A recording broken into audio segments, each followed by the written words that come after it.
Yes, uhabari gani mwana michezo mwenzangu popote pale ulipo nchini Tanzania na nje ya mipaka ya Tanzania. Hapa ni H&T Media ambayo nakuletea taarifa hizi za kimichezo ambazo zimetufikia katika meza yetu ya matangazo, na sisi moja kwa moja tunazileta kwako ili usipitwe na kitu chochote katika anga la michezo.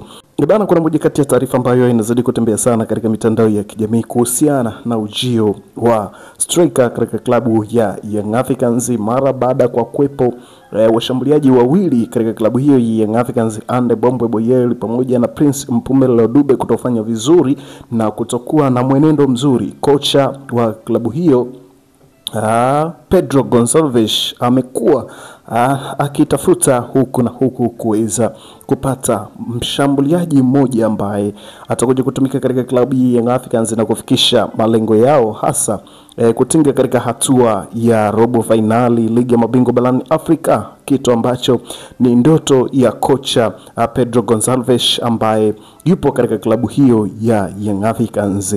Lakini kwa taarifa ambazo tunazo sasa ni za uhakika kabisa kutoka katika vyanzo vyetu vya habari, kutoka katika viongozi, kutoka katika watu wa karibu na uongozi wa klabu ya Young Africans, tayari kamati ya usajili imeshakwisha kupelekewa majina mawili mezani ambayo katika dirisha dogo la usajili wamba hao watashuka katika klabu hiyo ya Young Africans.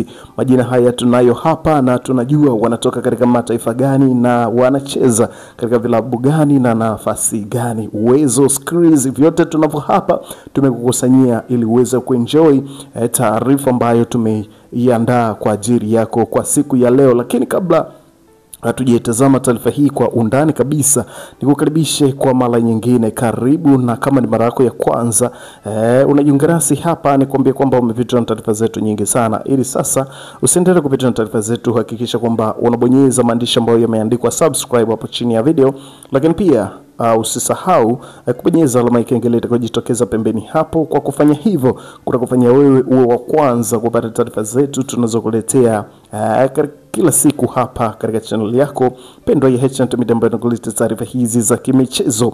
Bana, twende sako kwa bako, tuseleleke vyema sote kwa pamoja kuzitazama dakika zote ambazo tumekuandalia hapa, mwanafamilia na mpenda soka uweze kujua ni nini ambacho kinaendelea hapo katika klabu ya Young Africans, hasa katika wakati huu ambapo Young Africans wanakwenda kushuka dimbani katika mchezo wao wa kwanza katika hatua hii ya makundi ligi ya mabingwa barani Afrika kuisaka nafasi ya kufuzu robo finali ya klabu bingwa barani Afrika. Kama tunavyojua, grupu la Young Africans kutoka grupu B, Young Africans amejumlisha timu 3 kutoka katika mataifa ya magharibi mwa Afrika.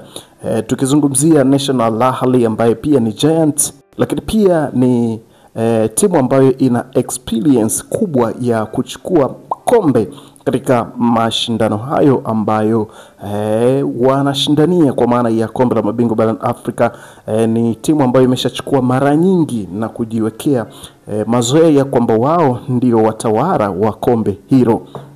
Lakini pia kuna Jessica Bril kutoka katika nchi ya Algeria, moja kati ya klabu ambayo inafanya vizuri kwa sasa na ina wachezaji wazuri na matokeo yao ni mazuri katika ligi kuu yao. Kwa hiyo ni moja kati ya mchezo mzuri kabisa ambao Young Africans yataanza nao katika ardhi ya nyumbani. Moja kati ya taarifa kubwa ambayo tumekuandalia hapa. Lakini pia kuna AS FAR Rabat kutoka katika nchi ya Morocco. Waarabu hawa nao pia si haba kabisa katika ligi kuu ya Morocco, hawajapoteza mechi yoyote, wakiwa wamejiweka katika nafasi nzuri kweli kweli ya kimashindano. Lakini pia ni moja kati ya klabu ambayo inaogopeka Morocco.